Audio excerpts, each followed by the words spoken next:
Para uma antropologia filosófica, de Olavo de Carvalho. O Globo, 19 de julho de 2003. A condição humana mais geral e permanente, a estrutura fixa por trás de toda variação local e histórica, pode se resumir em 6 interrogações básicas, articuladas em 3 eixos de polaridades, cujas tentativas de resposta, estas sim, temporais e variáveis, dão as coordenadas da orientação do homem na existência. O primeiro eixo é origem-fim. Ninguém jamais soube onde e quando o conjunto da realidade começou, nem como ou quando vai terminar.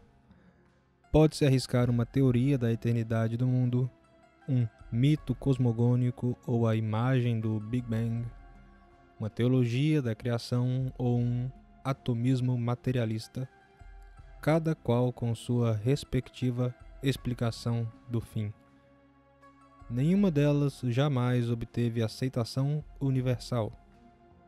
O que não se pode é ignorar a questão, pois dela depende o nosso senso de orientação no tempo, a possibilidade de conceber projetos e dar forma narrativa às nossas experiências.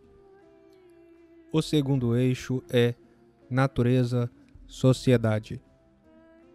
Todo homem vive entre 2 campos da realidade, um anterior e independente da ação humana, o outro criado por ela. A diferença e a articulação desses campos aparecem no contraste entre o geometrismo da tábua circular e o matagal informe, na oposição de Lévi-Strauss entre o cru e o cozido, no instinto de buscar a proteção do grupo contra os animais e as intempéries ou, inversamente, no sonho russoniano de encontrar na natureza um abrigo contra os males do convívio social. A natureza pode aparecer como um pesadelo temível ou como seio materno acolhedor. A sociedade pode ser lar ou prisão, fraternidade ou guerra.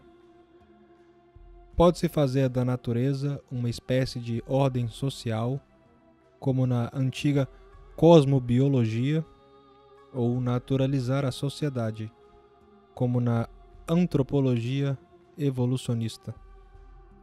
Mas essas tentativas só revelam a impossibilidade, seja de explicar um dos termos pelo seu contrário, seja de articulá-los numa equação definitiva, seja de compreender um deles sem referência ao outro. O terceiro eixo é imanência-transcendência. Cada ser humano sabe que ele próprio existe, que tem um mundo interior de experiências, recordações, desejos, temores. Mas sabe também que esse poço é sem fundo, que ninguém pode compreender-se ou ignorar-se totalmente, que cada alma encontra dentro de si algo de estranho e atemorizante, que cada um se conhece e se desconhece quase tanto quanto aos demais. Buscamos na nossa intimidade o abrigo contra a maldade alheia, assim como buscamos no outro, no amigo, na esposa, a proteção contra nossos fantasmas interiores. Cada um de nós é próximo e estranho a si mesmo. Por outro lado, para além de tudo o que se pode conhecer da realidade, para além de toda experiência alcançável, cada homem e cada cultura pressente um fator X que, desde acima ou desde o fundo do fluxo dos acontecimentos, faz com que as coisas sejam o que são e não de outro modo. Porque existe o ser e não antes o nada. Assim formulava Schelling a interrogação suprema. podemos tentar respondê-la pela concepção de um absoluto metafísico, de uma divindade ordenadora ou de uma fantástica autorregulação de coincidências. Podemos até expulsá-la da discussão pública, deixando-a à mercê do arbítrio privado, com a abjeta covardia intelectual do agnosticismo moderno. Mas mesmo então, sabemos que não escapamos dela. Entre a imanência e a transcendência, várias articulações são possíveis, mas nenhuma satisfatória. Podemos conceber o transcendente à imagem do nosso ser íntimo, como divindade bondosa que nos compreende e nos ama. Mas isso fará ressaltar ainda mais o que a vida tem de estranheza fria e hostilidade demoníaca. Podemos imaginá-lo com os traços impessoais e mecânicos de uma fórmula matemática, mas isso não nos impedirá de amaldiçoar ou bendizer o destino, subentendendo nele uma intencionalidade humana quando nos oprime ou nos reconforta. Cada um dos polos é uma interrogação, um misto de ignorância e conhecimento, um foco de tensões espirituais. Cada um articula-se com seu oposto, num mútuo esclarecimento ou multiplicação de tensões.